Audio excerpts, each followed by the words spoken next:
Les boîtes manuelles possèdent un dispositif simple de synchronisation. Comme le démontre ici, une boîte à 2 vitesses qui synchronise selon le système de type Borg-Warner. Il faut tout d'abord nommer ici le moyeu qui est relié à l'arbre.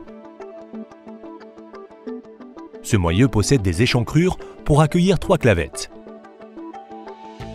Les clavettes sont pressées vers l'extérieur par 2 ressorts contre un baladeur. Il convient de noter que le baladeur présente une denture à l'intérieur qui possède des échancrures pour les protubérances des clavettes. Les clavettes peuvent donc, à l'aide du baladeur, être décalées vers la droite ou vers la gauche. En outre, le système nécessite des anneaux de synchronisation. Ils sont le plus souvent composés d'un alliage spécial de laiton et possèdent des rainures afin de permettre l'évacuation de l'huile.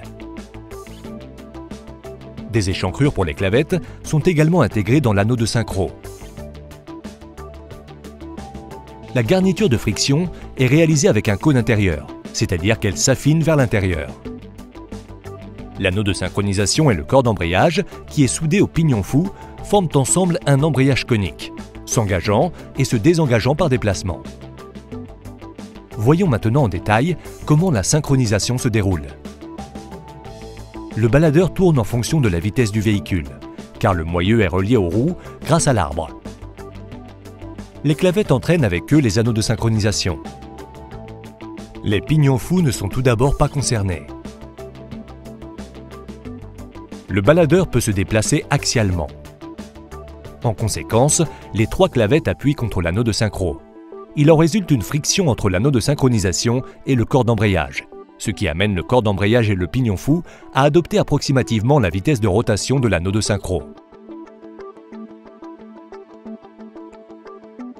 Lorsque le conducteur continue à faire coulisser le baladeur, les clavettes sont finalement poussées vers le bas et n'exercent plus de pression sur l'anneau de synchronisation.